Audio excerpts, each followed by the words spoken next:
Humans, what have you learned?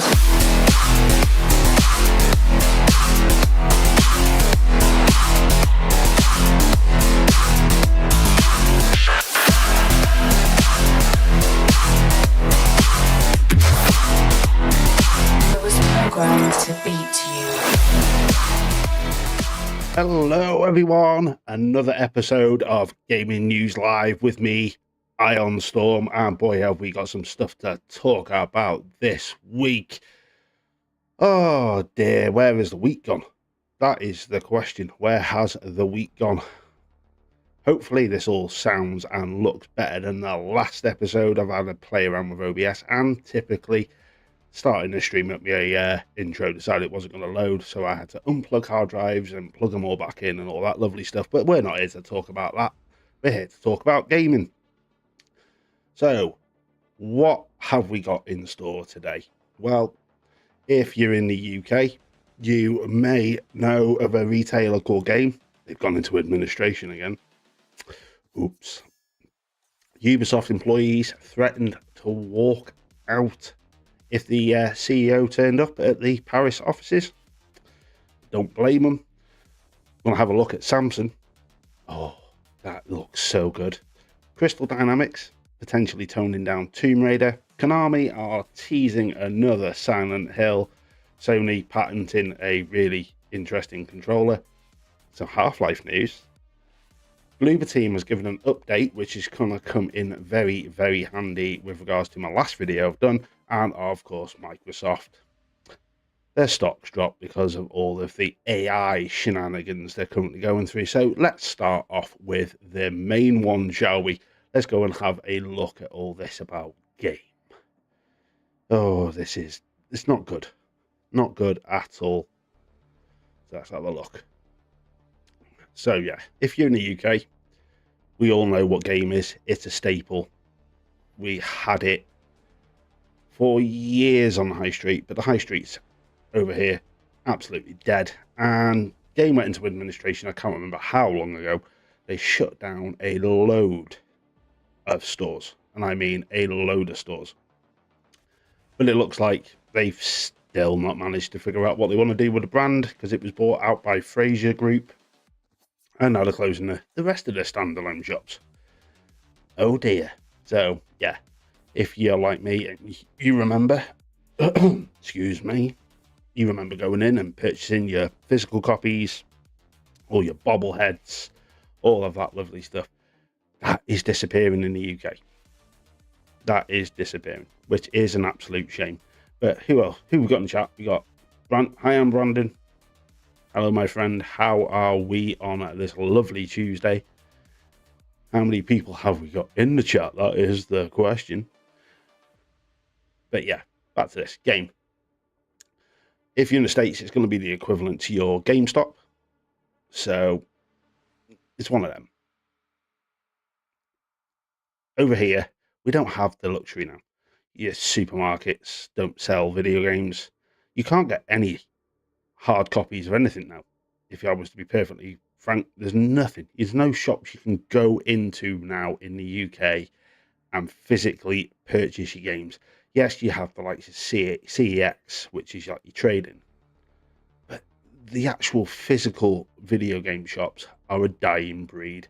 And unfortunately, this is going to be the final nail in the coffin for the UK games retailer. So the article here, UK retailer Game will close the last of its remaining standalone stores after the company entered administration last month. Game's a long-time MD, Nick Aran, is also leaving the company after nearly 9 years at the retailer. It's a shame. It really is a shame. Get rid of that. Go away. Last week, the historic video game store filed a notice of intention to appoint administrators, putting creditors on alert for the second time in just over a decade. Wow. Now, according to the Game business, the Frasers Group owned business has decided to close its 3 remaining stores after effectively marking the end of Game as a standalone retail presence. Game's website will continue to trade as usual, and the retailer will continue to operate as concessions within Sports Direct and House of Fraser stores, with over 200 positions currently. But they're not game stores inside House of Fraser's or Sports Direct. They technically sell teddies and game merchandise. You can't buy games there. You can't pre-order games there. You can do absolutely nothing, which is an absolute shame. It really is a shame. And the only thing that you can ask for on a situation like this is definitely a Stone Cold Steve Austin job, isn't it? What? Yeah, exactly. But it was kind of inevitable. I can see the likes of GameStops in the States, any of my American viewers watching, they're going to go the same way eventually. Everything is going digital. We've got nothing to stand up. You don't open a game disc. I said this on Renegade Realm. I remember getting a brand new game, opening the case, and it's that fresh new case smelling you. Good old sniff of the case. But you don't get that, which is a shame. It's the next generation of gamer. I'm not even going to know what this is. So Game are winding down for several years, closing stores as their leases come up, and last year shutting its HQ in Basingstoke. In April, it moved most of its staff onto 0-hour contracts. Oof, ouch. Before cutting back its management team. K-Rock's in the house. Hey there, my friend. Just going over all of the news about Game in the UK shutting down. Bit shocking. Inevitable, but shocking. Game previously struggled in the 2010s, entering administration in 2012 and closing nearly 300 stores before it was rescued by Fraser's Group in 2019 for a whopping 51.9 million. They didn't save it. They didn't save Game. They bought the name. The shops that they run with inside House of Fraser and Sports Direct, they're literally just merchandise shops. You can't pre-order a game in it. You can't trade games in. You can do absolutely nothing in it. It's literally gaming merchandise for bobbleheads, comic books, all of that lovely stuff. But you cannot physically purchase games there anymore. So why is it still going? So they paid 51.9 million in 2019 for it. So that's what, I remember going into that there. That's a memory there. Used to go in. I actually knew a lot more than most of the employees in there, if I was to be perfectly honest. I used to show them up. I remember trading games in, and they'd asked if I'd even used the damn things, because I'm one of these. I look after my physical stuff. As I've said countless times, there's a cupboard back here. It's got a load of games in it. It has got a load of games in it. You know what? I could actually open that cupboard and get games out, but I don't want to wake the missus up next door. But it's one of them. We all remember, if you're an old school gamer, you remember going into, well, you guys in the States are lucky, you still got your GameStops. But I remember going in, having a laugh, chatting with fellow gamers, going in for midnight launches and all of that stuff. And that stuff has gone. We have lost it, and it is an absolute shame that this once prominent company in the UK has just disappeared, and it will disappear completely. It's an absolute shock. As a result of the acquisition, Game has in recent years wound down its pre-order business, as I said, its trading programs and reward schemes. I lost loads of money out of that. The other thing that Game did was they were part of that Xbox pay-as-you-go thing. They stopped doing that. Everything wound down in 2012. It was absolutely shocking. But historically, Game has been one of the UK's most significant retail brands for video games, founded in 1992. Wow, I feel old. Game grew significantly over the following decades, acquiring Virgin Games, Here's one that my American counterparts will remember, Electronics Boutique. We had them over here. And Game Station. Speaking to gamesindustry.biz in 2023, Game MD Nick Aran had denied the chain was turning its back on its games business to focus on other items such as toys. But it has. It really has. You can't buy a game in a game anymore. Gaming is our core business, and we will be the last man standing selling physical video games, he said. No, they're not. They're really not. The whole gaming landscape has gone digital.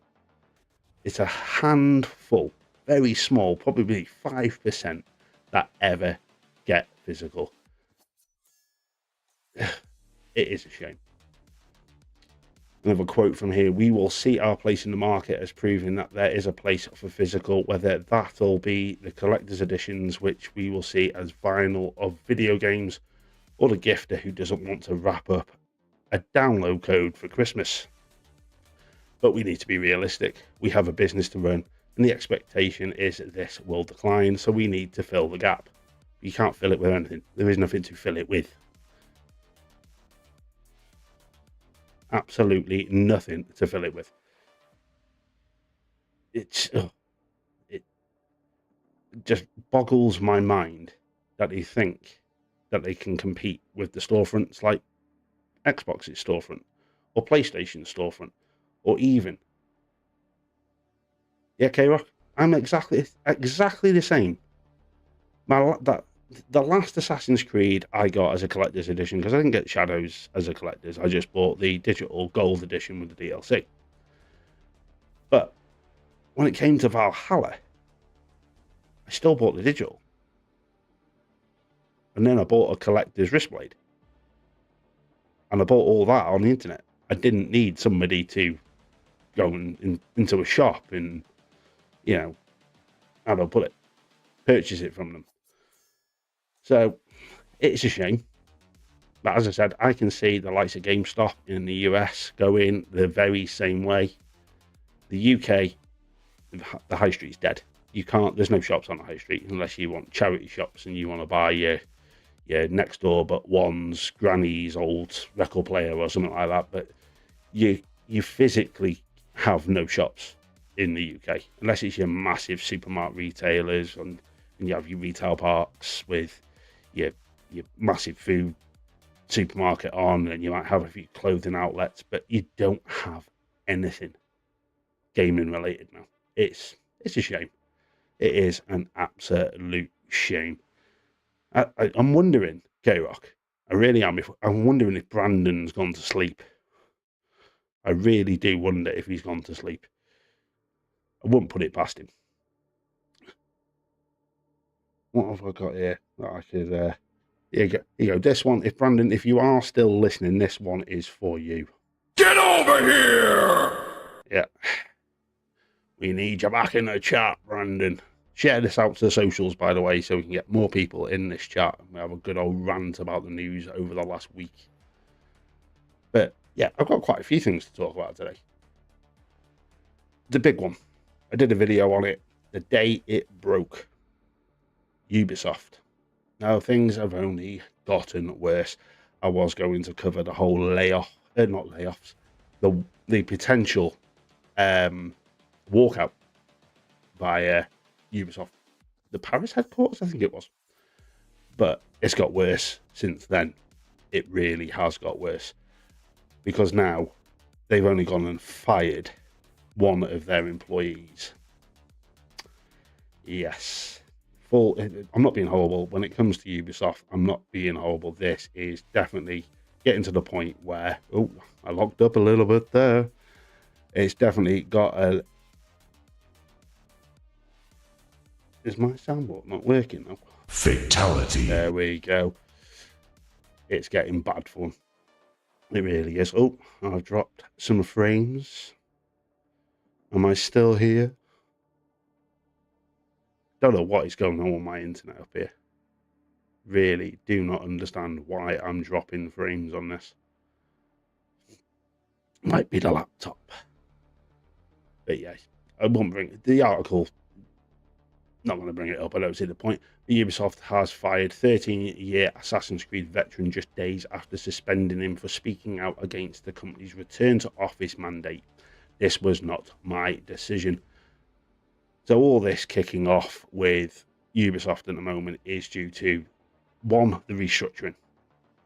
They've closed down a lot of, two studios, cancelled 7 games.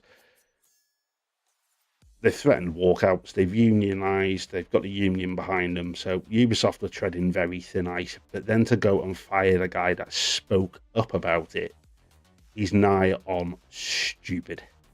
It really is.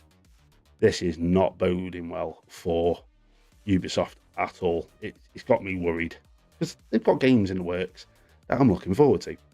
I am looking forward to the likes of the next Assassin's Creed. The setting sounds awesome.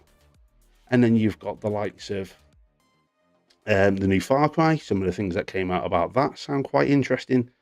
You've also got the one that everyone is probably going to want to play, and that's Division 3. Now, if they can't get their act together, they're going to fall apart. And Tencent are going to sweep in right underneath and take it away from them. Yes, it's true. K-Rock, it is true. I really think it is true. They make amazing games. I absolutely love their Assassin's Creed games. Yeah, I'm in the minority. I'm not a massive Odyssey fan. Valhalla, I enjoyed it, but it was full of bloat. Shadows, they kind of got it right. Kind of. You've never played Division, K-Rock? Oh, man. I'm currently playing it with I'm playing Division 2 with my missus. It's kind of, how do I put it? My way of helping her with her mental health. And, it does help. Escape from reality, playing it in co-op, just me and her, private group, just enjoying ourselves. It's an epic game. Star Wars Outlaws. I haven't finished. I need to go back and finish it. But Star Wars Outlaws, absolutely awesome game. From what I played of it, really enjoyed it. But they keep doing the same thing. They're very much like Microsoft. They've got a cupboard at head office, and they all open it up and a load of rakes fall out and they step on them. Because they always manage to put their foot in their mouth. They need to bring back the old school Ubisoft. What's that, K-Rock? In the chat, I have restarted Valhalla. Didn't get too far in the first place. Dude, that game just goes on. It's that big of a game. I bought the gold edition, as I said to you, so I had all the DLCs with it. And you know what? It's the only Assassin's Creed, other than Odyssey, that I haven't played the DLCs for. Actually, I don't think I played them for Origins either. But they were just so damn big. Some of Ubisoft's games are so big, so bloated. This is one of the things that I'm kind of worried about when it comes to, is it Crimson Desert that's out in March? That game looks like it is going to be stupidly big. But are we going to get bored? Because I'm not being hot. I've just finished Shadows and I've got every single achievement out of it. And that took me just shy of 182 hours. So that's the equivalent on Xbox. It's like 7 days and so many hours. It took me in theory, a week's worth of play to get through a Ubisoft title. That's nuts. I have got a back catalogue as long as my arm, and I haven't got time for big games like that. I've just bought Kingdom Come Deliverance 2, and I know Mag took the mickey out of me on Magcast when I told him I purchased it. For the sheer fact of, I'm going to be leaving it for my kids, because that game is supposed to be stupidly long as well. So, Odyssey and Origins were they were beautiful games. Origins, some of the screenshots. Shadows is the same. My background on my Xbox is actually a photo that I took inside Assassin's Creed Shadows. It is absolutely gorgeous to look at. Absolutely gorgeous. But then they go and do stupid stuff like sacking an employee because he spoke out. They'd actually suspended him before this. And then they've gone out and just gone, like, you're fired. The unions are going to have a field day with Ubisoft. This is not the end of this. This is going to keep on going. It's like, obviously, they've announced a massive shake-up in January, which was, among many other things, forces employees to spend 5 days a week in the office. I understand that. I do understand that COVID changed the landscape slightly. You just got Outlaws for Christmas, K-Rock. Mate, you're going to enjoy it. 78 is in the house. Here we go, a new one for you. Welcome. There we go. Cyberspace is speaking to you there, 78. But yeah, Ubisoft doing this. I'm not being horrible. Sacking him is they literally just painted a target on my back. 78, you just bought Kingdom Come Deliverance 1 and 2 for $20. I think I paid, in British money, what did I pay for Kingdom Come? I think it was like about the same, about 20 UK pounds for Kingdom Come Deliverance. And then obviously I go and check on Twitter before I come on here to do the show, and they're dropping Kingdom Come Deliverance in Game Pass again. Oh, I'm not being horrible. I think Microsoft are being really clever since they've upped the price. I think the way that they're dropping games into that service is insane. Well, that'll be why I'm dropping frames. I'll uninstall that before next stream. But yeah, they've a 13-year-old veteran from Ubisoft has lost his job because he was brave enough. Now, for me, when I'm in my place of employment, I've been there 25 years. I will speak up. I don't care what you've got written on your badge, or how much more you earn an hour, or what your salary is. Yeah, 78, I'm not joking, mate. They're dropping it on Game Pass, mate. Yeah. Oh, dear. Oh. They definitely had your number, didn't they? And they had a lot more. Need input. But yeah, this is not looking good. Personally, I think not Microsoft. Microsoft, will get to that in a bit. Personally, Ubisoft, if this doesn't change, I can see Tencent taking them out completely. They'll wait for them to restructure it. Get it down to these new 5 development houses. And then they're going to sweep the rug from underneath the family. That is what I reckon is going to happen. Because what are they going to release over the next 12 months? Nothing. Yes, I had seen that as well. Yakuza Pirate. I liked the first 4 Yakuza games, and then they just got stupid. Didn't enjoy them at all. Did not enjoy them. Just same thing every single game. The first couple told a nice, proper story, and then they just got cartoonish. It just didn't do it for me. Oh, Brandon's back. Where have you been, brother? Yep, I agree. Your 3-year-old's being a terror. You know what I got to say? What we could say about that? Finish him. Or go full blown Fatality. on him. I know how you feel, mate. 3 years old. Oh, can't remember my son being 3. It is your son. Was it your daughter? If it was your daughter, that's even worse. A 3-year-old little girl going off is like teenager, mate. Cheese. You've had cheese scattered around your house. Dude, not good. But before I carry on, is the lighting better than it was last week? I spent 2 days getting this lighting sorted. And also, I've had to play around with OBS settings for my mic, so hopefully that sounds even better than last week as well. But yeah, we're not going to carry on with all the Ubisoft rubbish. I am going to put my OBS to the test, though, because last week I tried streaming that trailer 78 and my frames dropped stupidly. I don't know what is going on. I've got over 100 gigabyte download speed up here.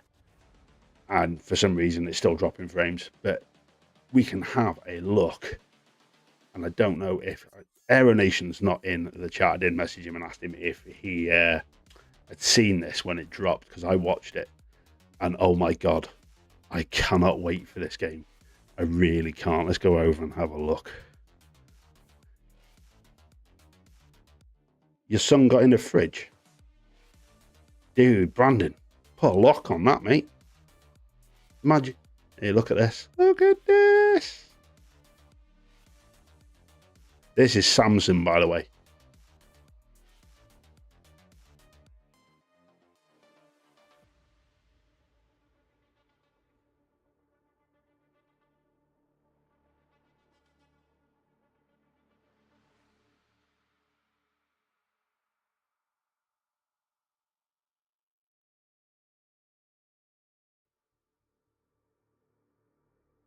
Oh, this is good.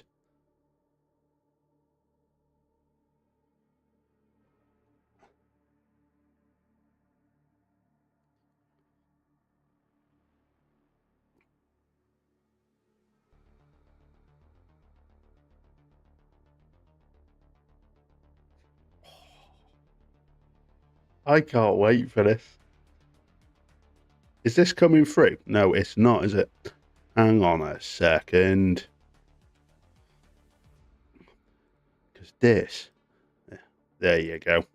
Get behind you. They're going There you go. Can you hear it now? charge in on all sides. You got to keep moving, keep swinging, you know, maybe fight a little dirty. Fair fights are for chumps, right? Straight in the You fridge. can walk into a nice clean room. and Never heard of it. totally Hey, wreck Rock, the place. I heard about this The ages world is ago. not just an arena in which you have a fight.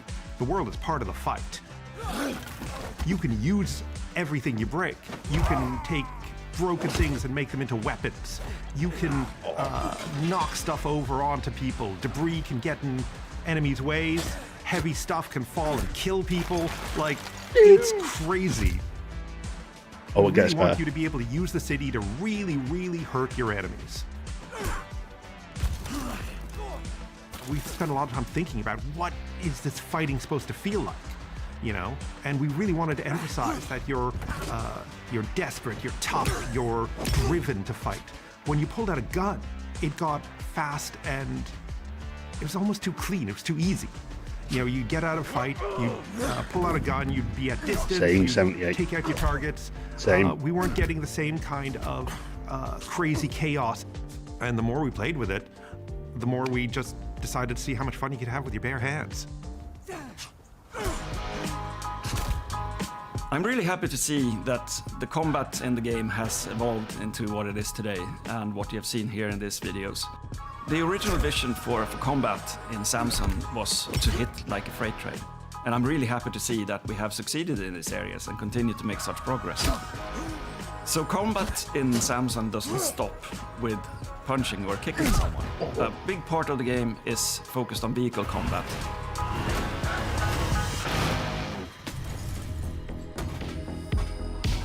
My name is Alex Take my Williams. money. I'm a designer here at Liquid Swords. We're making a city in the 90s, so cars we know are going to be a part of the game. We know they're going to be a form of transport in the world and traffic, so they are getting you from point A to B. However, it's also a tool for the player. Samson, his I agree, loved Brandon. magnum opus car is his weapon as well. You know, if he's tasked with getting this hit where this guy is speeding in front of him and the only thing is his car, he may have to weave through traffic and slam his car into his to push that car off the road or into a post or something to take it out. Another time it might be, you know, he's trying to help his team do a heist or a hit and he needs to get them out of that location before the enforcement arrives, so it might be a getaway vehicle. It might just be a simple delivery tool as well, like he needs to help his gang get things delivered around town on time and he's the man for that. So it's a multi-purpose tool, I think, that are vehicles in this game. In-car combat, it's about, like, you know, it can be cars hitting each other, and it's the relative momentum of the two cars, like how fast the car is, how much mass they have is dictating the damage that's being done. Then the damage of the car, like I don't want to feel a car just dies. You know, cars don't die. They're made up of lots of different parts. We have a part system. There's tires, wheels, the engine. These can all degrade. The player will feel how that car, the consequences of how those parts are damaged. Oh. I can't wait. This looks so good. There you have it. Melee combat and car combat in Samson, a Thunderstorm story. We have shown you clips today that are directly from the game, rough, rugged and raw. If you want to know more and discuss the game, please join us on Discord and other social channels, and we look forward to show you more of the game soon. Put that one on your wish list, kids. And before you ask, yes, this is getting an Xbox release and a PlayStation release later in 2026. So we're not going to be completely left in the lurch when it comes to the console side of things with that game. But that looks so damn good. I think there's a channel I watch on YouTube. It's called Effing Terrible, and they do game trailers. They do like 20-minute compilations of new games coming out, and that was on there, and I was like, I'm having that. If I had a choice between that and GTA, I'd probably go for that. Yep, Brandon, PC earlier, console later. Best way. It's not beta testing it, but it's testing the waters and giving your console version a little bit more time to cook and refine it. And I just can't wait. And when I was reading an article about it, it's actually an ex-Just Cause developer that's making the game. Now, the driving in that reminded me very much of Burnout. You know, the way it takes the cars down. So it's like Grand Theft Auto and Burnout had a baby. So take my money. Happily take my money, because that just looks absolutely sick. It really does. Grandpa Barbecue Game Cut. Hello, my sir. I haven't managed to get any faulty towers in that for the soundboard. Sorry, mate. I will keep trying. It's been a busy week this week. Been very busy. I'm surprised I've got the energy to do this, if I was to be perfectly honest. But yeah, we're getting Samson 2026 release later in the year. So is that going to drop after GTA, or is that going to be pushed into 27 for the consoles?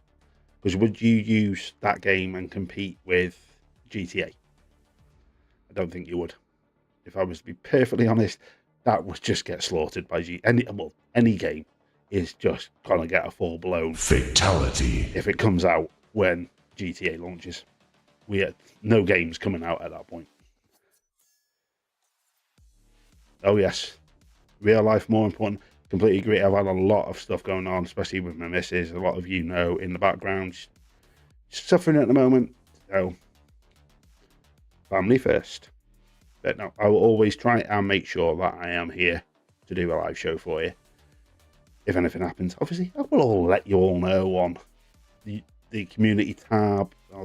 You speak to me in the socials anyway, so you would know. But have you heard the news about Tomb Raider?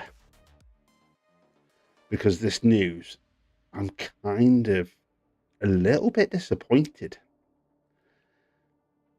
It doesn't seem that good, if I was to be perfectly honest, because they've done a massive Q&A, and True Achievements were part of that Q&A, and they asked them about the traps in the Legacy of Atlantis, and is it going to have the permadeath, insta-kills. Everyone remembers. If you're old enough to remember the first Tomb Raider game, you know that game was brutally difficult, especially when it came to the traps. And it looks like they've not given a direct answer to it, but they have come out and stated that they're going to bring it to modern audiences.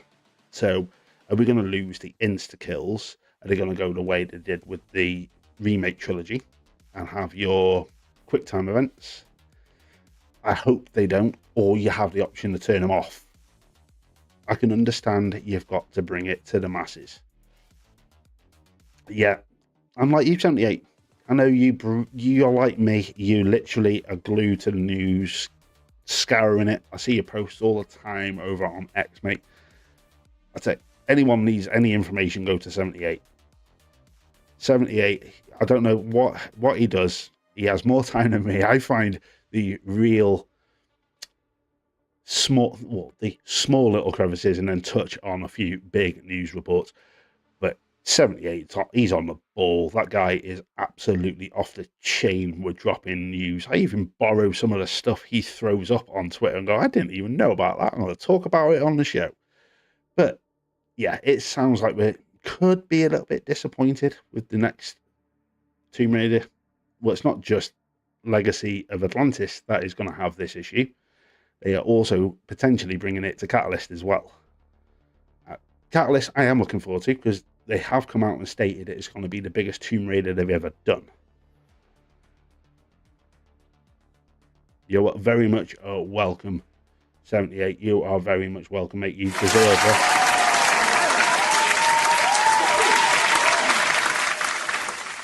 You have 4 screens going. That's why you always get the news first, mate. That's why you always get it first. Oh, dear me. I got 2 screens. I can't even keep up with them.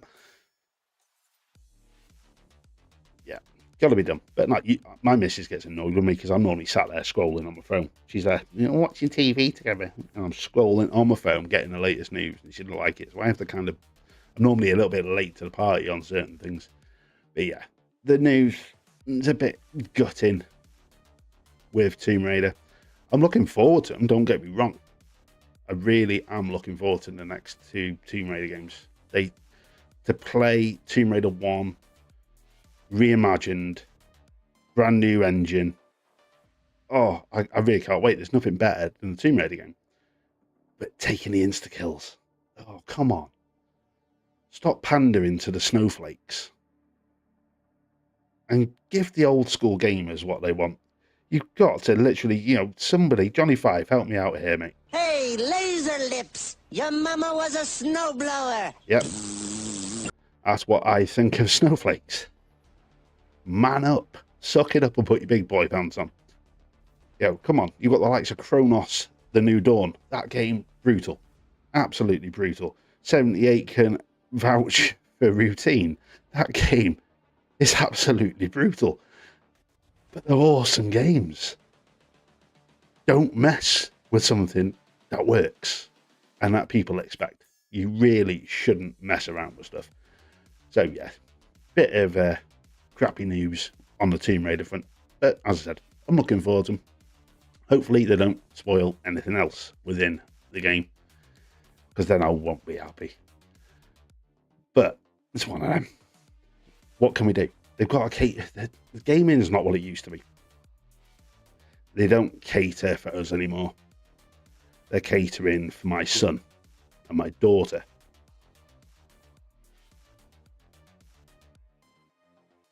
Yeah, branded. Yeah, they should.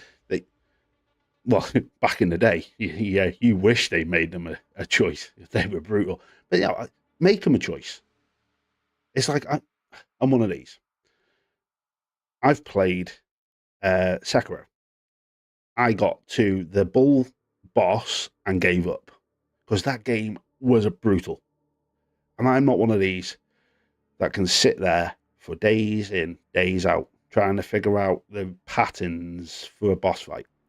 I want to play a game for a story. So what Chronos are doing, what Bloober team are doing, I think is a really good idea. It's a hard game. You have the option to play it as a hard game. They've then gone and thought, we'll put in the Temporal Diver DLC and give you a story-based difficulty. Thank you very much.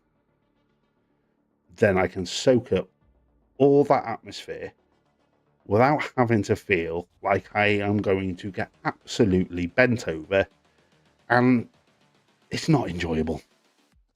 Some games just don't use lube.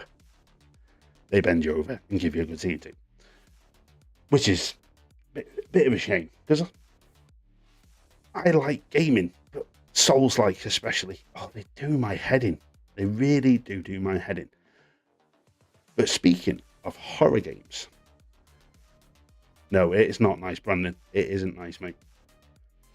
It kind of ruins the experience. You're not joking there, mate. You are not joking there. It's when it comes to some Souls-like games, it is a full-blown, straight out of Mortal Kombat, isn't it? You know, you start that game up and then it's a full-blown Get over here! and that's it. Game over. I don't enjoy things like that. But no. Silent Hill news is the next one on the list. Yes, we've just had Silent Hill 2 remake drop on all platforms.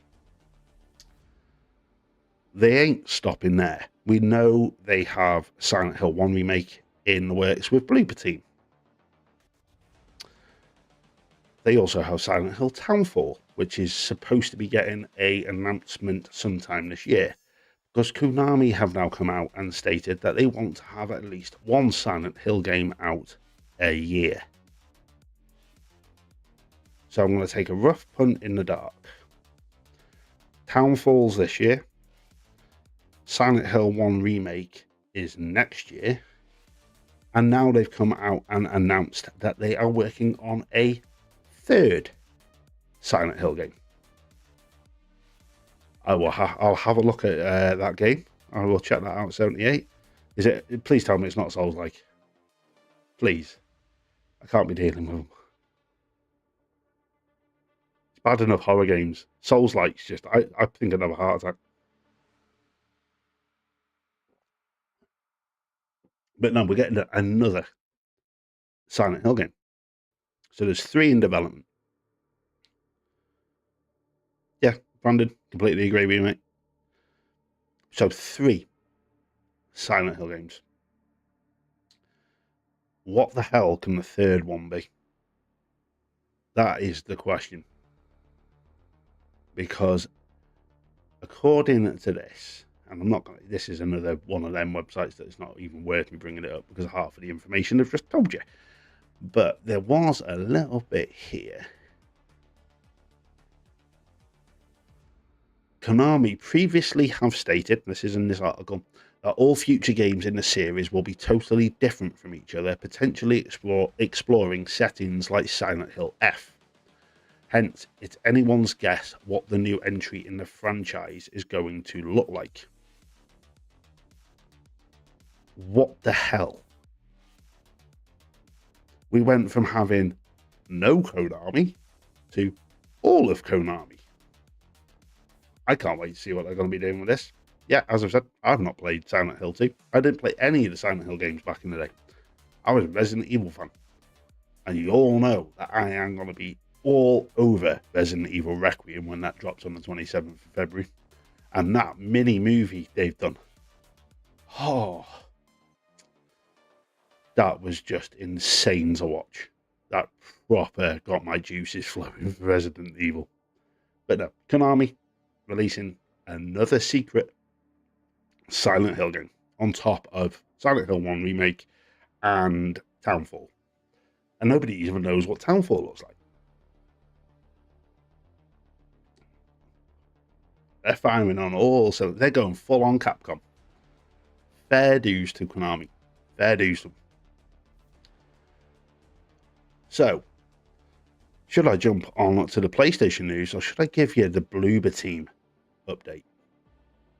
Which ties into my last video I dropped on the channel. Chat, you decide. Which would you rather? PlayStation 6 controller. K-Rock, you really need to get out from under that rock, mate, and you've got to play Resident Evil. You've at least got to try. Go and play the remakes. Go and play Resi 2 and 3. Dude, you're missing out there. But yeah, PlayStation 6 controller leak or... well, not leak, patent. Or should I dive into Bloober Team's update? Because I'm not happy. And I think they might be pulling the wool over our eyes, if I was to be perfectly honest. You guys choose. It's all about the interactivity. You guys, I've given you the news that I'm reporting on. I will let you choose which order you want to hear it in. Resident Evil is fire, 78. Oh, it is so fire. It's that much fire. It's seriously.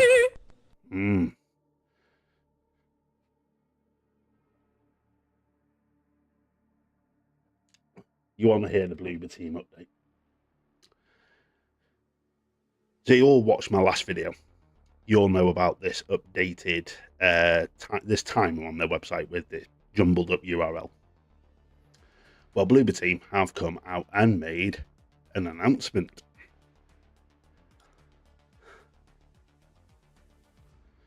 And it's not what I wanted to hear.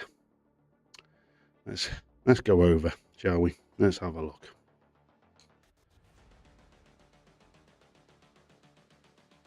Oh, you'd be sorted there, K-Rock. Just watch Mag play it. Even when I'm playing it, I'll still be watching Mag play it. So, yeah. There it is. There's the one everyone's hoping it will be. As I said in the video, the UK, that game was banned. Nobody played it. I didn't even know that game existed until the other day.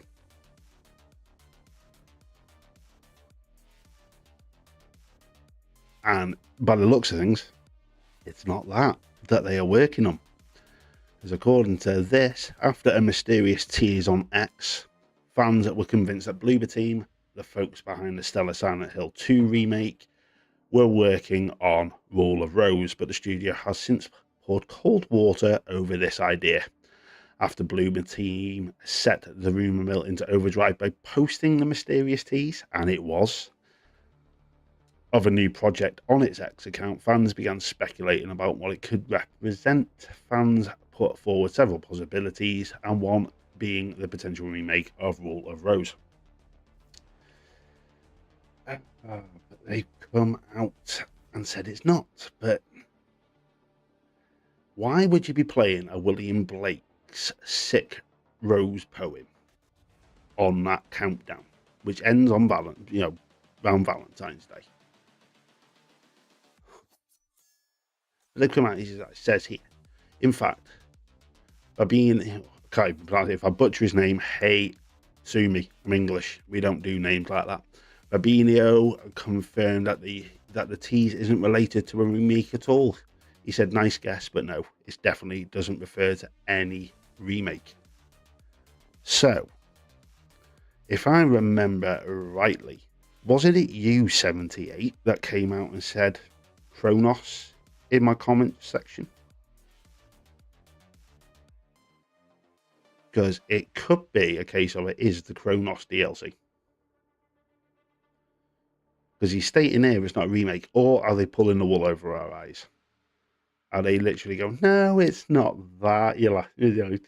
We'll throw you off, and then we'll announce it anyway. That's what it could be. That's what it really could be.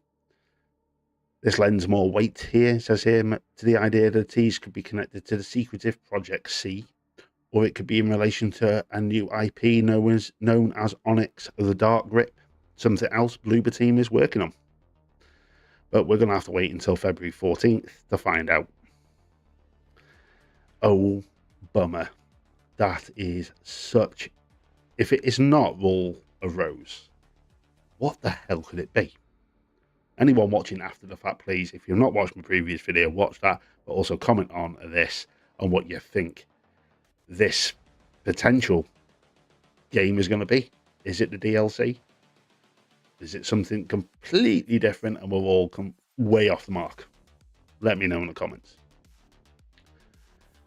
But yeah, that's the update. They kind of squashed all of the theories that people have about this. But the one thing I will jump straight onto, I won't go back to full screen yet, because I'm going to make 78 Ink's life very happy. The one game me and him are waiting for. Half-Life 3. Oh, it's been so long.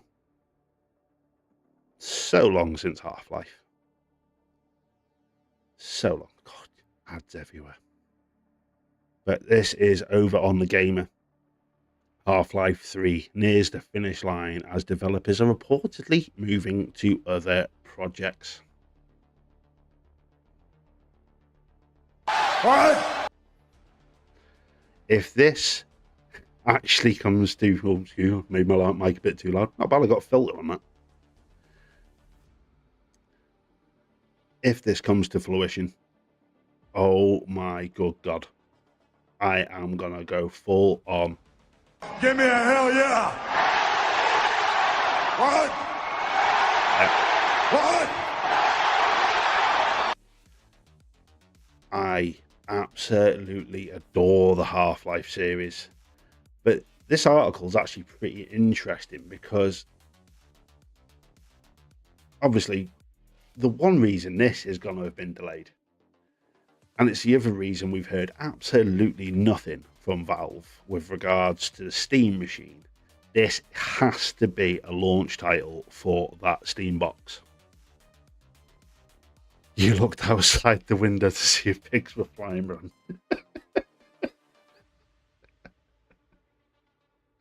Oh dear.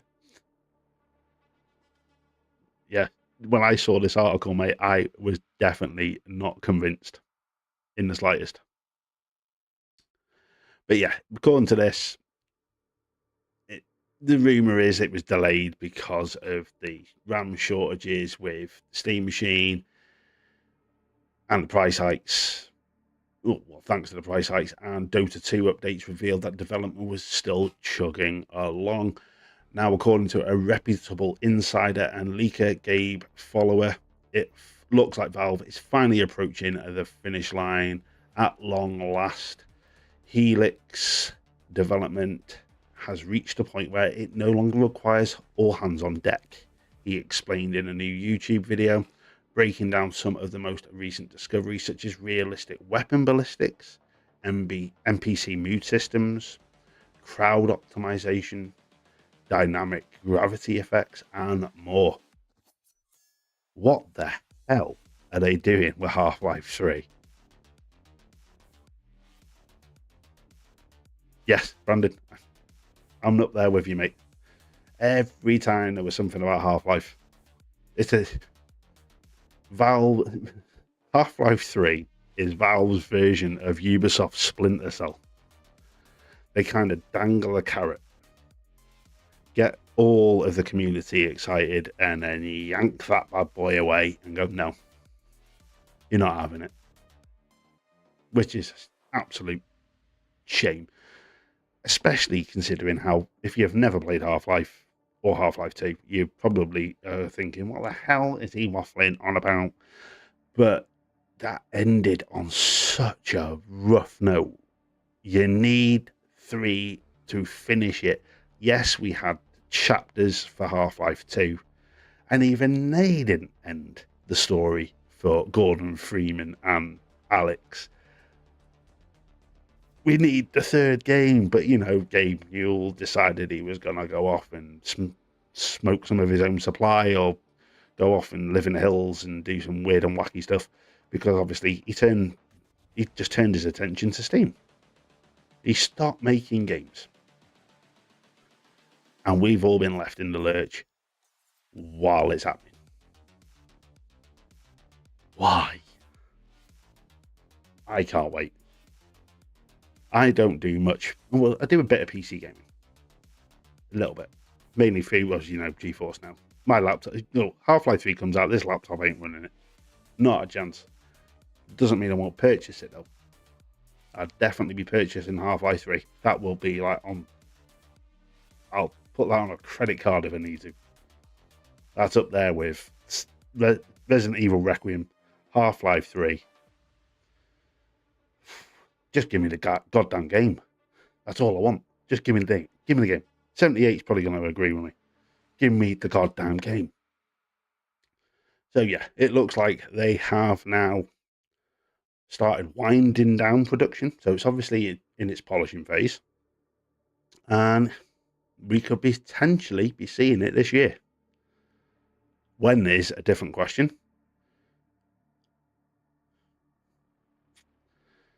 That is the question. When are we going to see it? Are they going to release it without the Steam box and just release the game before the Steam box drops? Or is it going to be the flagship title that they're going to launch with this new Steam box to get people to purchase it? Clever way of doing it. But for me, just release the goddamn game. Let's give the players what they want. Stop teasing us with this. Stop teasing me. It's like Ubisoft and Splinter Cell. Every time they drop a goddamn tweet about it. You reckon with Steam Machine 78? It makes sense to release it with the Steam Machine. You want people to have the incentive, other than Steam, to go out and purchase the damn thing. Yeah, I have seen the articles that that's the word. That is going to be a launch title for the Steam Machine. Fair enough. But I'll believe it when it releases. That is what I'm waiting until they announce that Steam Machine's released. Have they? I've not even had a look. I'm not interested in the Steam Machine. But that's obviously been delayed. Because wasn't it next month they were supposed to be releasing it? I'm sure it was March. Nothing. That's just poof, disappeared. So we will have to wait and see. But God, gaming this year, just haven't got enough time. There's so many good games coming out. Oh, I haven't got enough money. I'm literally going to be purchasing Resident Evil Requiem with some Xbox reward points because money don't grow on trees. But yeah, Half-Life 3 potentially going to be released sometime this year. We hope. So, keep an eye on the news for that one. Obviously, if anything drops, I'm going to be all over any news that drops for Half-Life 3. Even though the last Half-Life video I did not get any views. Well, nothing worth talking about. But no, I'll be reporting on it. Oh, Half-Life. But has everyone seen the news about Sony and this new controller? Or patented controller? They haven't said they're going to release it. Because I'm not being horrible. It sounds pretty cool. Games radar. Might not even have buttons. The only issues I've got with them going full on haptic.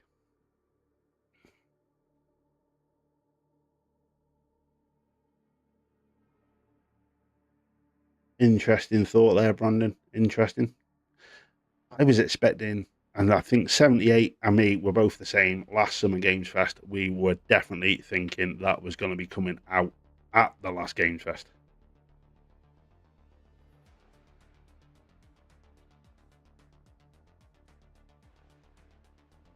Wow, is that how much it is over on in the Land of Oz? 2,000. That's that 2,000 Australian dollars for the Steam Machine. You build a PC for that.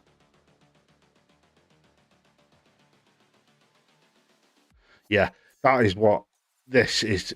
This controller 78 nailed it right there. It does sound cool, and it does sound like you're going to be playing playing on your touchscreen on your mobile phone. And I absolutely hate that. But can you imagine how much of a fingerprint magnet this thing's going to be? Aero Nation is in the house. Welcome. Have you started? Oh, you're doing your move tomorrow, my boy. Oh. That's American Grandpa Barbecue. $2,000 for the Steam Machine.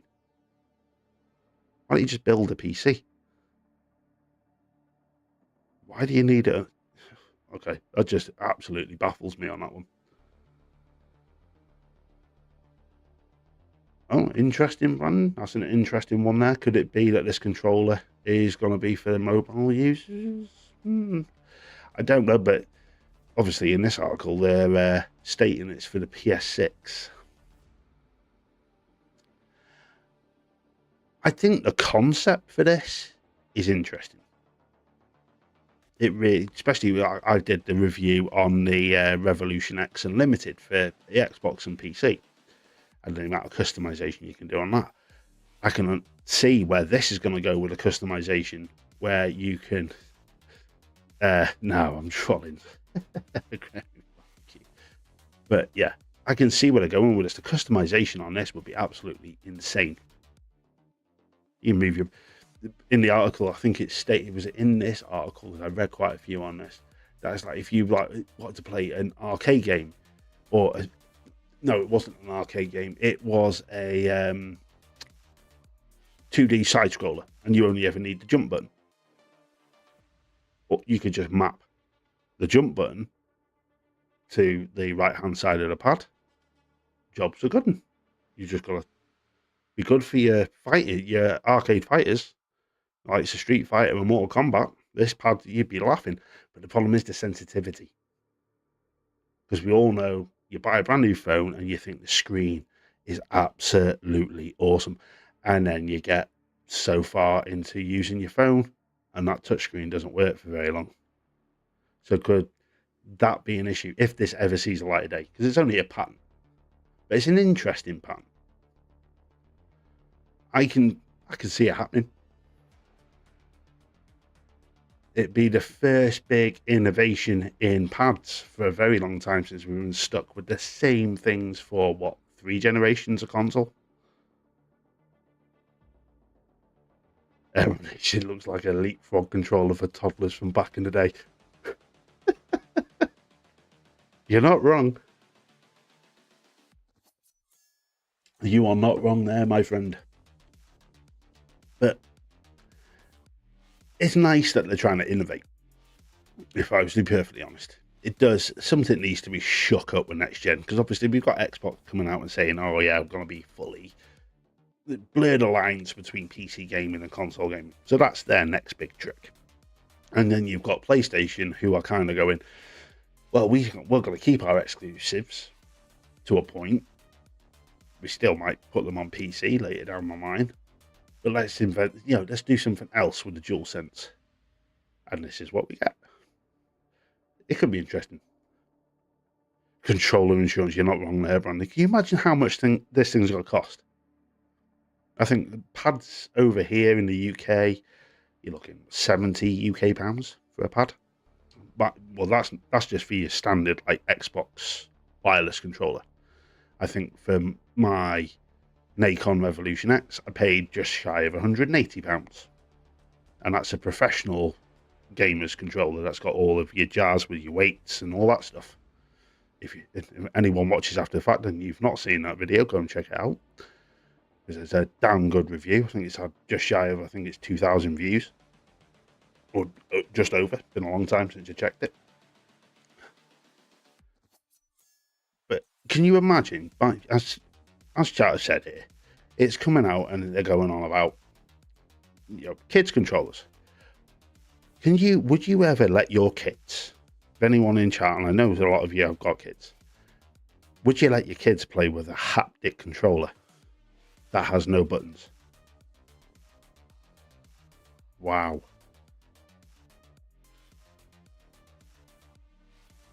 That's insane, Brandon. Yeah, you're looking, this thing's going to cost. This is going to be a premium controller. If this was to be released, now I don't own a PlayStation, I haven't owned a PlayStation since the PS2. But if I was to take a rough punt with obviously purchasing a professional game, a proper pro controller, and your standard controller, and then a fully haptic, I would personally think this is going to be bog standard, purchase on its own. You're looking well up to 150 or even close to the 200 mark for this pad. Be worth half the price of the console. If this sees the light of day, it is going to be silly expensive. And the question is reliability. And we all know the DualSense pads have their issues. We all know Xbox pads have their issues. This is why I bought the Pro Pad, because I was sick and tired of stick drift. Yes, this would completely eradicate stick drift, because you wouldn't have sticks, but it's more technology to go wrong, and it's something that you can't fix yourself.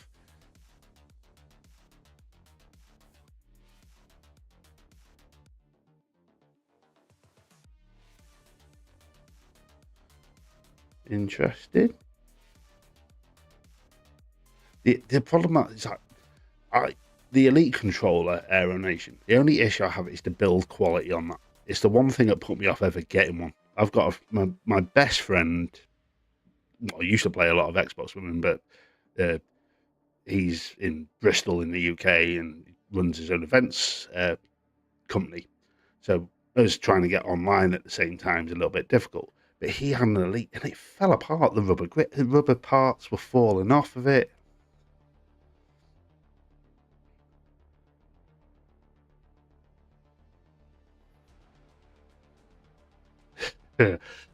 Grandpa Barbecue, they definitely need to innovate more with VR.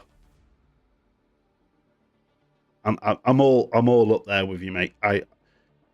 If they were to do a petition to get Requiem with VR at launch, I would sign it for you, my friend.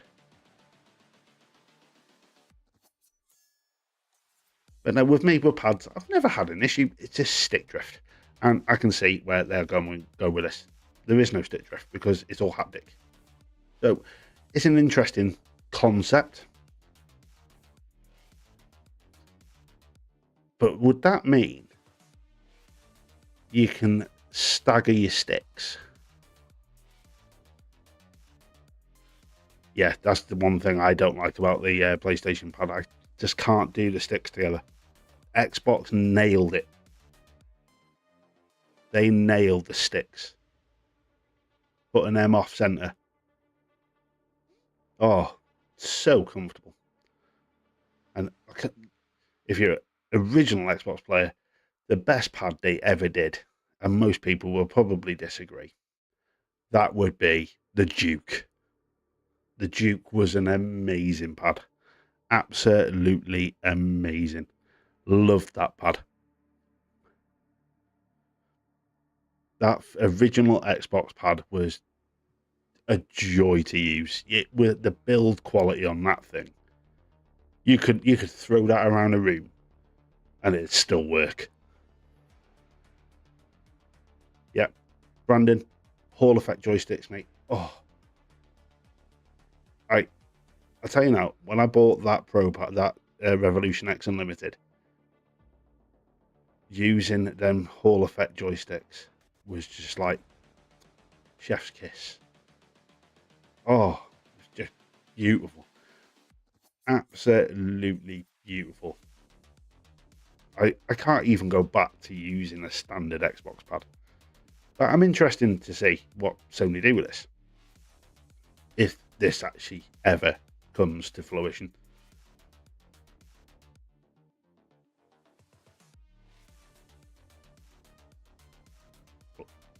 Aero Nation, are you going to do that on a live stream in VR?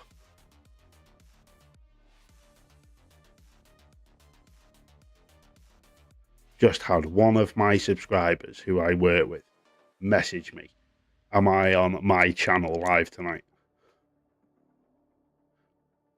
Sort your notifications out, Matty. Muppet. Absolute Wally.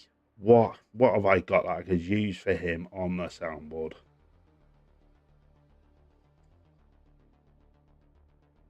Unfreaking believable. You are going to do that VR live stream? Oh, Aero Nation, you're the man.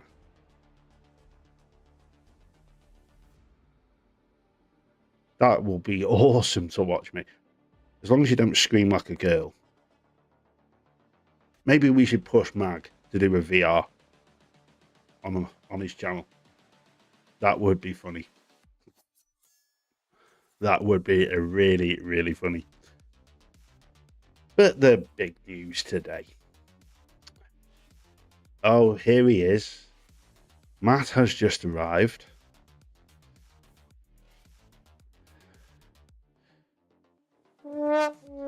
Asking me that question on Twitter, my channel, or the Mags. Mag's still setting his channel up. He's not on till like quarter to 2 in the morning. Mag has old man eyes. He can't do VR.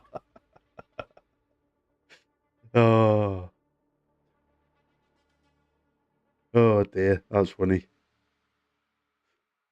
Where'd you go? Hey, come on. That's what Mag would be doing if he was playing VR. Be another one. Be another one like this. Hope you like Italian. And yeah, Mag goes on about that blue number not coming into his chat. Mag's been in my first episode. My first episode of my live stream, Mag was in the first one. He hasn't been here since.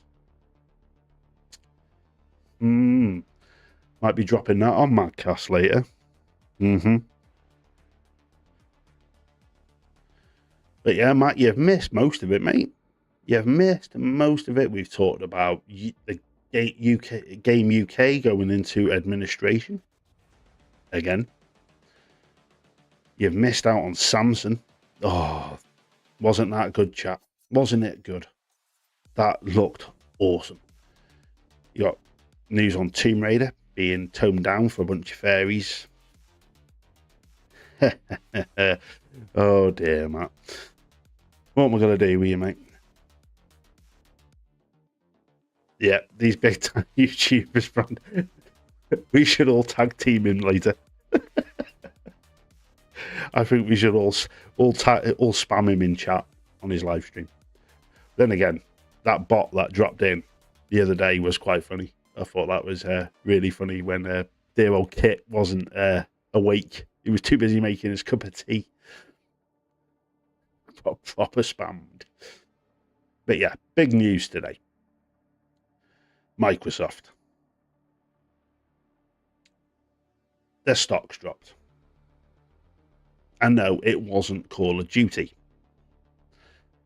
The reason their stocks dropped is because of all of this AI investment that they are going in. They are literally... What's that, Matt? Oh, I'm not buying the new Resident Evil. The game isn't designed for me. I'm not survival horror. No more. It's action, not interest. No, you got that wrong, mate. It's half and half. You've got Grace's section, which is the survival horror, and you've got Leon's, which is your release from the tension, and you get to smash zombies' heads in.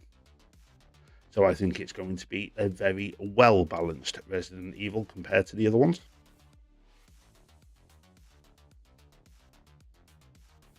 Yeah, there's nothing wrong with that. Nothing wrong with that at all. There's nothing wrong with Leon walking up and fully blown, taking them out, and then performing a fatality on them. Can't wait. I am super stoked for that game. Really am. But yeah, back to Microsoft. $440 billion they lost. And it's all down to their AI strategy.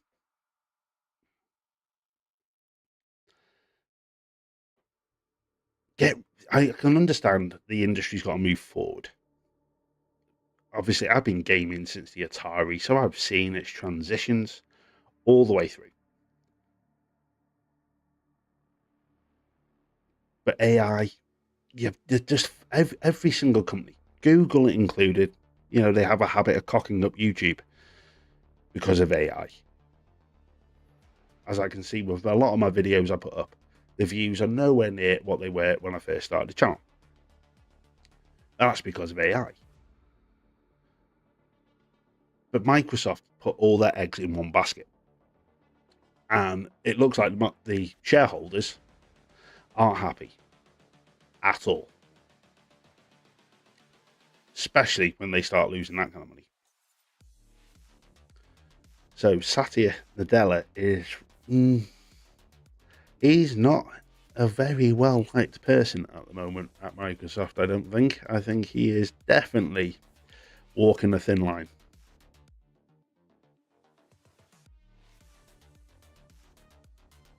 Oh, 78, mate. I can't wait for Ill. That game is gonna be insane. That body. I can't even get my words out with that game. That just blew me away when I saw it.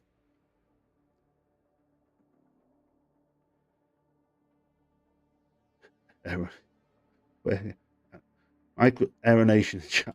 Microsoft investing in AI like watching Sears invest in Kmart. We all know how that ends. Well, as you answered the question about, yeah, it all ends with toasters. Personally, I see this as a positive. And this is my take. Yes, it's not good for Microsoft. They've lost this money. They've literally thrown all their eggs in one basket. But could this be Phil Spencer's way of, how do I put it, whispering in the ears of him, of the people that need to hear it, saying, right, now we're going to release the next console. So could we be seeing the announcement this year? Could this be the turning point that Phil Spencer now has the power to go to Satya and go, right, you've literally curbed my budget, curbed all my budgets, you've cut a load of my staff, you've forced me to close studios I didn't want to close, but you're the one who's now in trouble. Could it be now a case of Xbox fires on all cylinders? Because it's probably the only thing that can pull it back.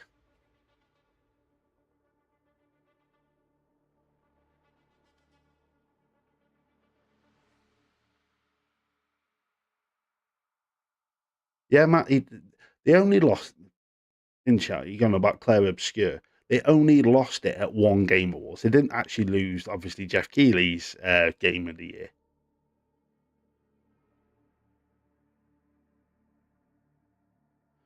No, I don't think it does, Matt. It's an interesting question. I don't think it does affect Xbox, them losing the stock. I think it's the wake-up call that Microsoft needed. I think this is where, as I've just said, the smallest part of Microsoft is Xbox, but it's now going to have teeth.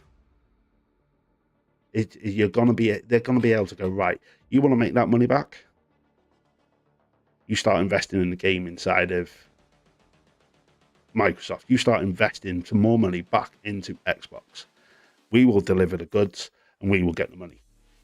Because obviously AI, it's all fallen on its backside, which was going to happen. You've got the RAM shortages because every man and his dog who is making AI is buying RAM.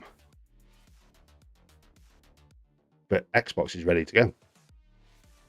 I honestly think we are going to get the reveal of the next gen this year, 25th anniversary. That's what I think. I think this, when I saw this article, the article is obviously, it's over on Windows Central, Jess Gordon. But when I read it, I was like, it's just, for me, perfect opportunity. Perfect opportunity to go, you know what?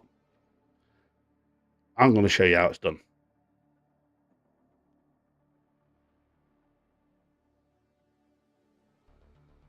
Yeah, I agree with you, 78. It's not Phil. Everyone hates on Phil Spencer. Absolutely hate on Phil Spencer. That guy saved Xbox. If you look at the mess that was the Xbox One, he came in, he had a product that nobody wanted and turned that around. And I got a feeling he's going to do the same here.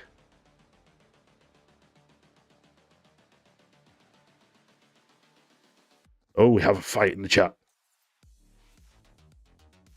Where is it? I'm sure I've got it on here. Fight. Yes. Oh, Seth Monsters is in the house.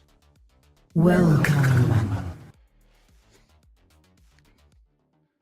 That's the only problem with me doing this at 9. There's a lot of my American friends are a bit late to the party. But yeah, I was one of them. Can't really do a lot about that. But I'll keep going for a little bit. But yeah. Because, as I found out today, there is no Red Wolf Renegade show tonight. There is no Renegade round. He's taking a week off, so we can go a little bit over. But yeah, I honestly see Phil being the saviour of Microsoft now. I think this is just the turning point they needed. I think he's been sitting back, watching what's going on. And then this has happened, and he's gone, told you.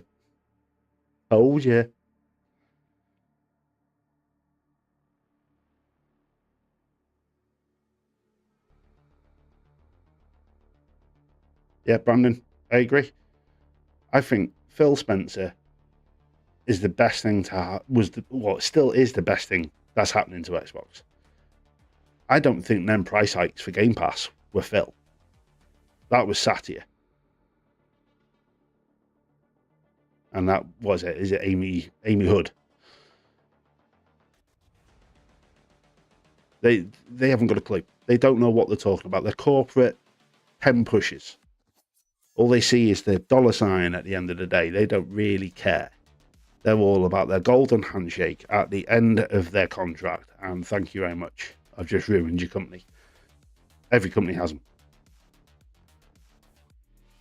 Yep, Brandon, Phil was for the player. Completely agree. And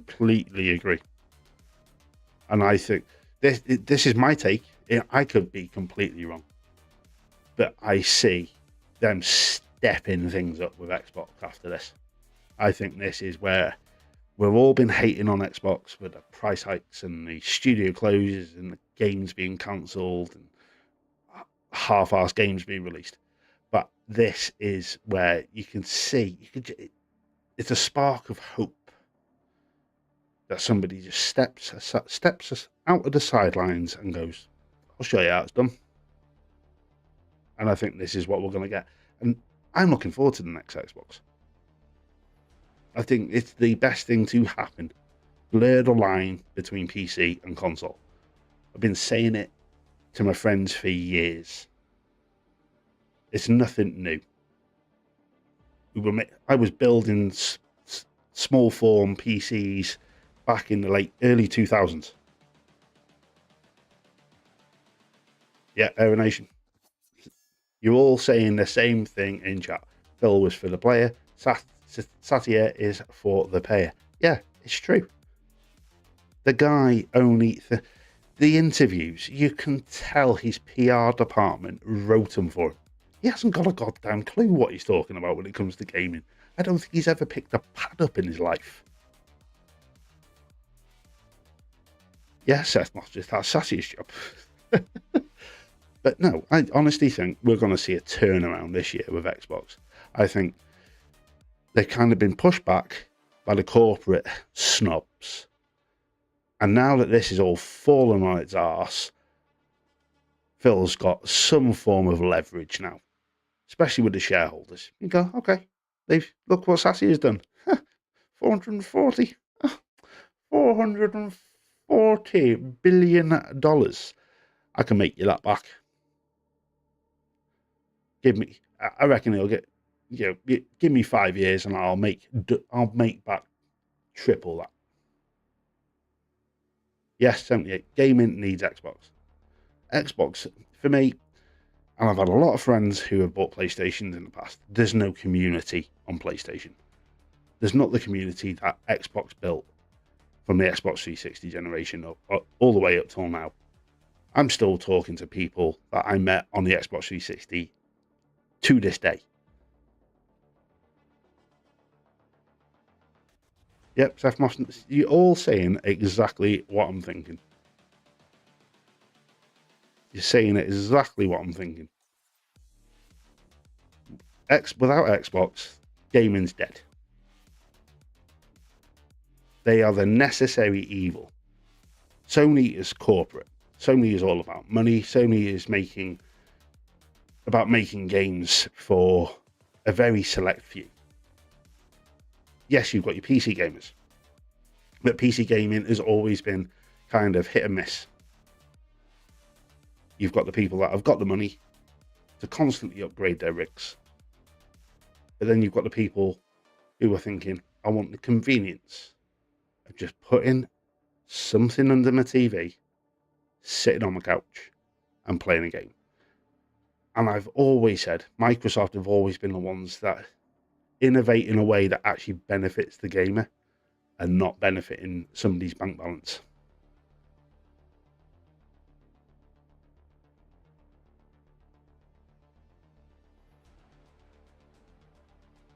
Yeah, Brandon, you guys are on fire tonight. You really are. You are all on absolute fire. You're all saying exactly what I'm thinking.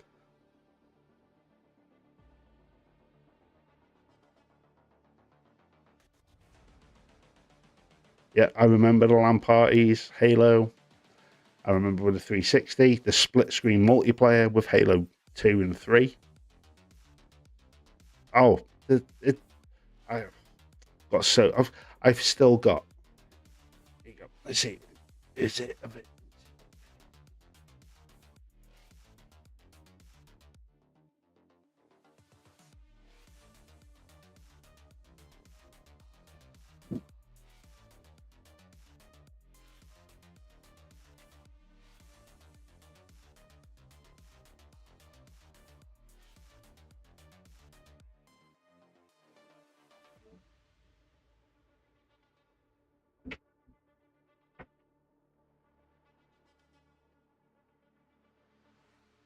I can't find it, but I've still got my Gears of War 3 Xbox 360, and in that cupboard in the bottom, I can't get it out because loads of stuff on top of it.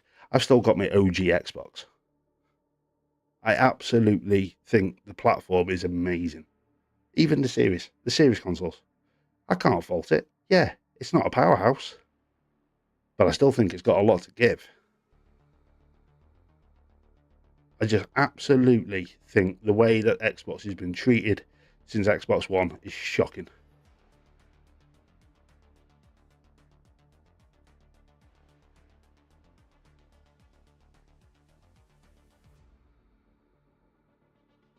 Yeah, I agree with you there, Seth Monsters. Why is Sony sitting on the laurels with that? They could make a killing.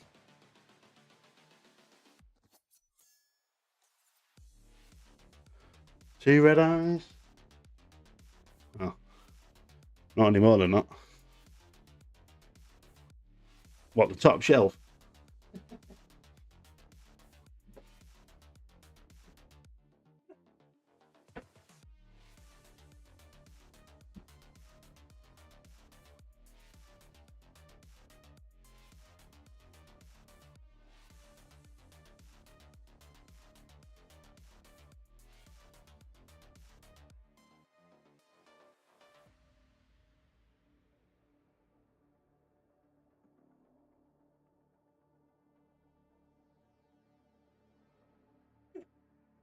Here you go. This is how much I love. Be gone, demon. This is how much I've collected my Xbox stuff. I've still got the console to go with it. Old school 360.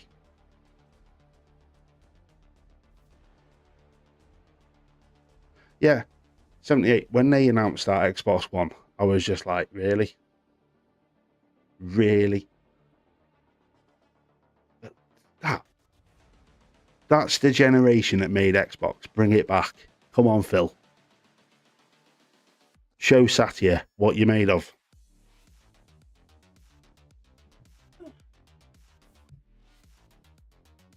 Yep, I've still got my OG controllers. I've still got the Dukes. That's what's in the bottom of that cupboard.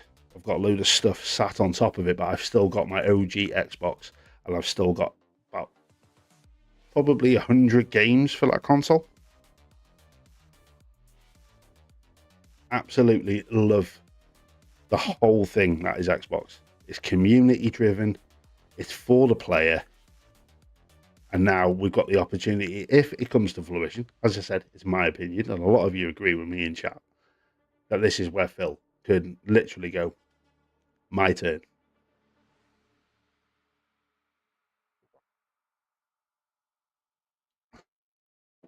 Yeah, Matt, I agree with you, mate. The problem is when it comes to making new IPs. It's whether or not you've got a company behind you that's willing to invest. This is where the indie titles probably do better at it because they've got nothing to lose.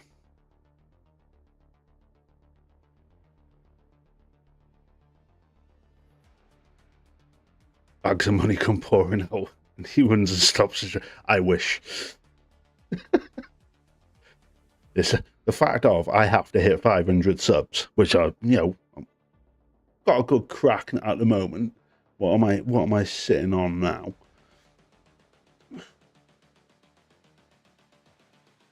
$143 subs. And I think I'm taking my time, I'm enjoying what I'm doing, building up a nice, awesome little community that I've got so far. I'm enjoying what I do. But the fact that you've got to hit 500 subs and 3,000 public watch hours is a bit of a joke. Just so that you can have super chats from the people that are loyal to you. Bit of a joke there, YouTube. But with remakes, it's one of them. For me, I think you're going to see, especially with probably next gen, you're going to see a massive resurgence of indie developers. They are going to go all in. You see it on PC now. You've got loads and loads. You're all green and I'm partly red. What are you on about there, Matt? Yeah, oh, I know what you're on about. Yeah, I am. I bleed green, mate. I bleed green. But I don't discourage anyone from picking a platform because at the end of the day, it's a piece of plastic and you get to play games and you have fun doing it. I don't care what you play on. Really don't care. Whether you're Xbox, PC, PlayStation.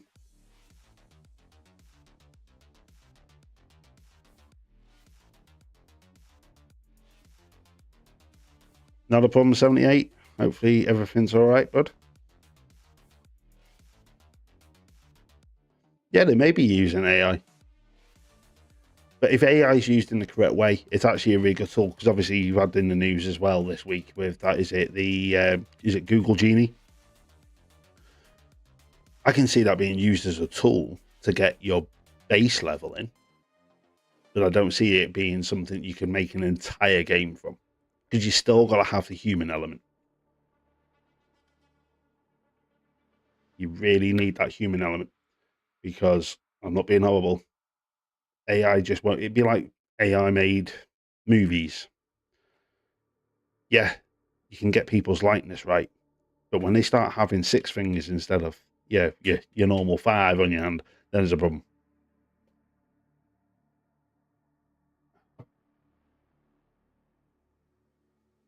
But no, I can see this being a good thing for Microsoft.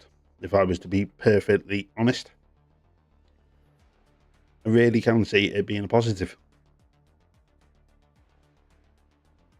But we will have to wait and see. Xbox is green, Nintendo be red, PlayStation be blue. I'm 60% PC. 60% PC, 40% Switch.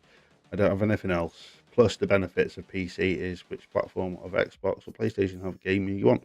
Yeah, Matt, I completely agree with you, mate. I really do. I completely agree. PC, you've got the best of everything. But it's the cost of PC. There is your issue. PC, if you haven't got the budget for it, you are not. It's one of the reasons why I stopped PC gaming. Because I didn't have the money to keep constantly updating rigs. I know it's a little bit different now. The technology has advanced and you can build something that will last you 5, probably 10 years. But it is a case of it's still about budget. And I don't see the consoles going away completely. I think they'll just be amalgamated more into your TVs. See that working? Look at the way Microsoft, you can now get it on, was it Hisense TVs? Is it Hisense, Samsung TVs, LG are getting a Game Pass on them? Yeah. Native stuff, that's the issue. You're never going to get rid of native gaming.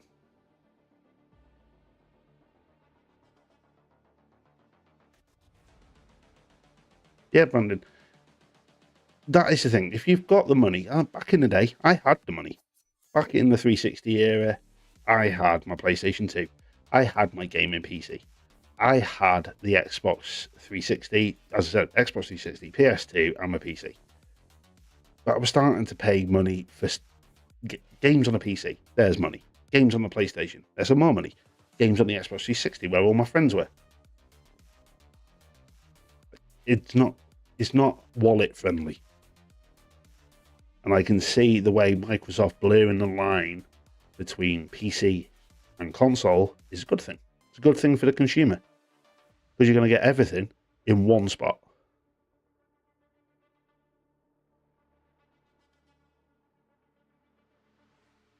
Yeah, Seth Monsters, agree with you there, mate. Obviously, I love GeForce Now, because I don't have the luxury of a full-blown gaming rig. And the things that you can do on GeForce Now are insane. Especially now they've dropped the 5080s in there. So crisp, so clean. And if you're lucky to have high-speed internet and you're not too far from a server, even though I proved that you can run, especially over in the UK, I was connected to the Paris server playing Assassin's Creed Shadows, and I only had a ping of 19. So I could still play Assassin's Creed Shadows on a 5080 with everything turned up and not have that much lag. So cloud gaming, yeah, is the way forward. But I still think you're going to need something under your TV. I don't think that's going to go away. Not anytime soon, anyway.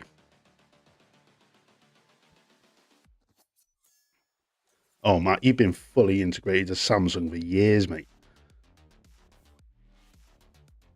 Yeah, K-Rock, they are becoming non-wallet friendly, but that's more for your hardware. I can understand the price of games going up, because they're trying to balance everything. Obviously, if I've said it, I don't know if it was on one of my shows or it was on somebody else's. I studied as a game developer for 2 years, and some of the stuff they teach you in that, it's corporate. It's so corporately run. It put me off. It really did put me off. It's not your gaming developer from the 360 era, where they were making games out of pure passion. All it is now is about making money. But with regards to wallet friendly, I think with a PC, if you weigh up the cost between a PC and a console, there's still such a big gap, especially if you want to future-proof your PC. There's still such a massive gap in the price. A massive gap. It's still cheaper to buy a console.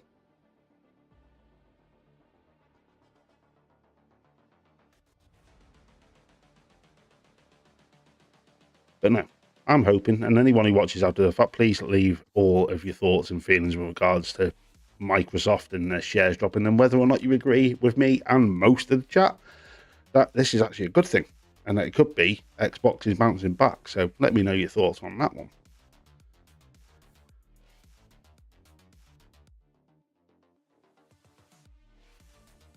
Yep.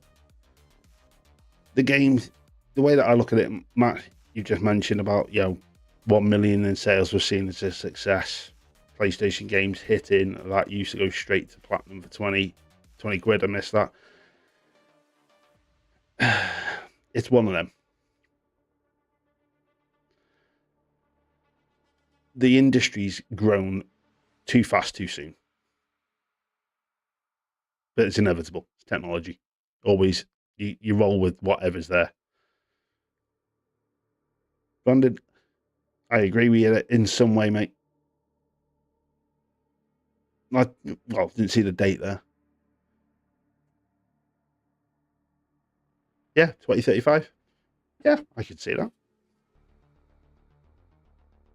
Oh, nice one, Seth. Seth Monster, have you finally got your Frankenstein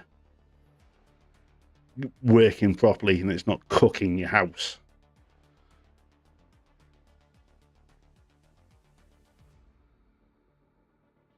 But no, I don't see consoles going away anytime soon. I reckon you're going to get another generation after this one.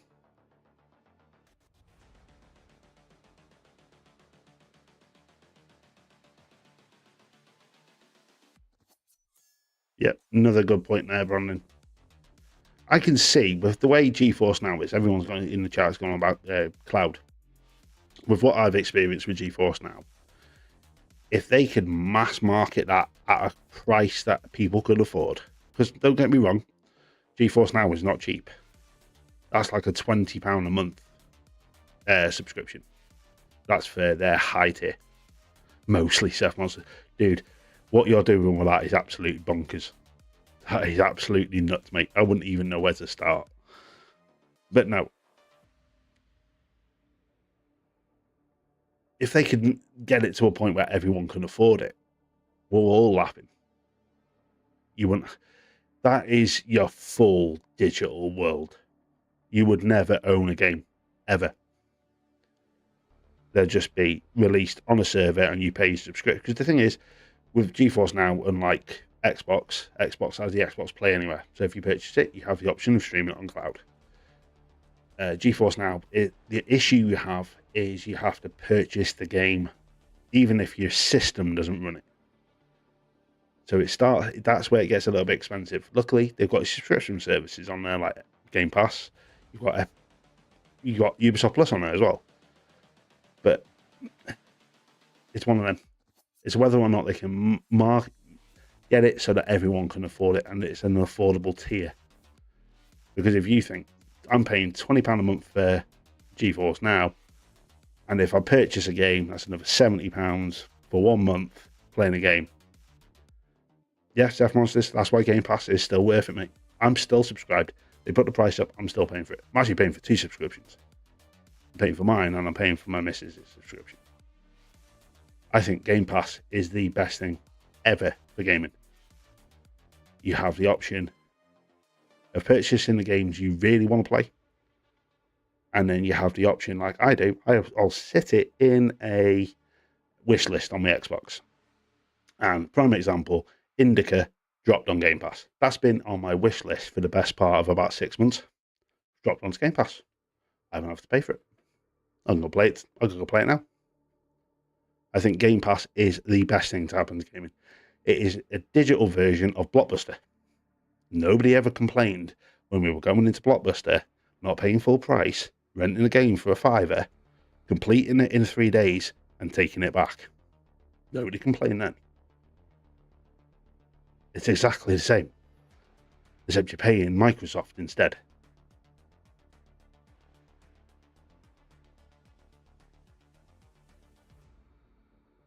Yeah. Seth Monster. Is it that good? It puts you to sleep. I actually watched somebody play Indica on a stream, and the setting just set it for me. I was like, I'll have a look at that. But no, I can see Game Pass being the future. I can see cloud gaming being the future. And when you amalgamate all of that into one package, you are laughing. Microsoft wants a winner.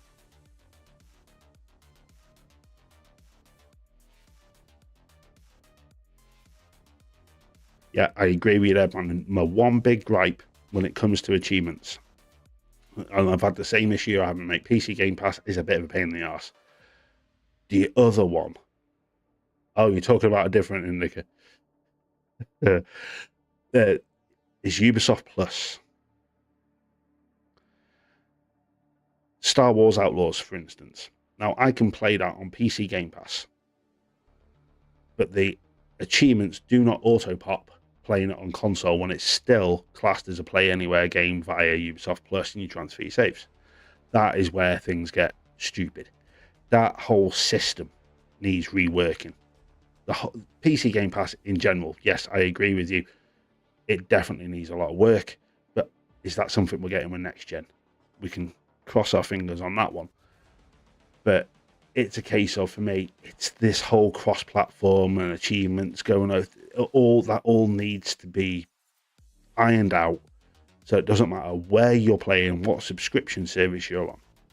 If that game is part of that subscription service, whether it's Ubisoft Plus or Game Pass, you should still be getting the achievements if you're playing it through Game Pass. Oh yes, Team Green all the way around. Unfreaking believable.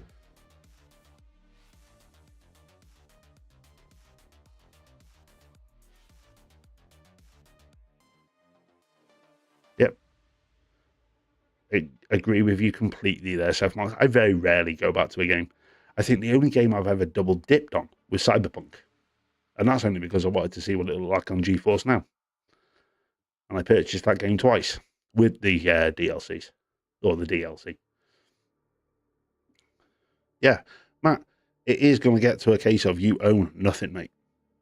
It will get to that point.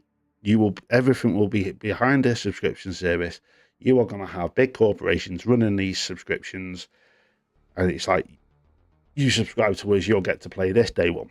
That is the way it's going to work. Owning things. You don't own your music anymore. You stream your music through a subscription service. Nobody complains about that. You just pick up your phone, go onto YouTube Music or Spotify or whatever it is, and you play your music. And you pay them £14, £15 a month. Why is it any different for gaming? It'll mean your developers are going to have bigger budgets. Yeah. There you go, Seth Monster. It's the same. Music, movies. I have my... You are a dying breed, Matt. You are... Seriously. It is a dying breed. The dying thing. Everything's going digital. I had to bite the bullet and jump onto digital. I had to. Didn't have a choice. I don't have the room. And as I was talking about at the beginning of the show, your main retailer for games in the UK is now going into administration for the second time, and they don't even sell games. You got nowhere trading your games in, other than like for what Music Magpie in the UK. You're going to get a half-arse deal on something that's worth more than they're offering. No. Everyone is going to eventually have it's the same through history of technology.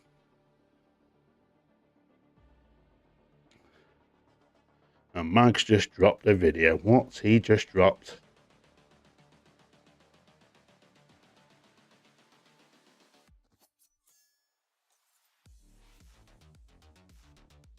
Oh. GTA's release date's been confirmed. Summer marketing and physical day one. But I'm not going to take it away from Mag. Go over and check out his new video. Because I will be. But I'm not rushing for GTA. But no, when it comes to like this whole physical, digital stuff, no. It's just going to be the same as everything else. They'll take away one thing. VHS to CD. Nobody complained when VHS has disappeared. We all moaned about it at the time. CDs. That got changed from CDs to MP3 players. So you could just put your music onto a USB stick and listen to it. Nobody complained. It was a convenience. It's going to happen with gaming. It's just the way the world works.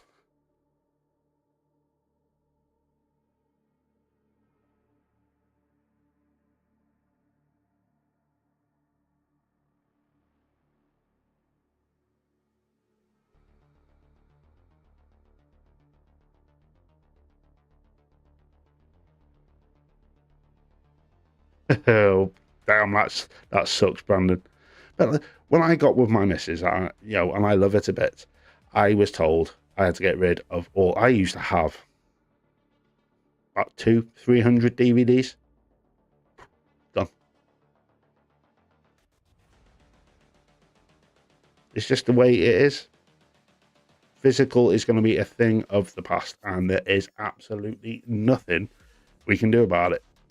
We are just going to have to ride the wave, and as I like to say in all my videos, weather the storm, because that's what we're going to have to do.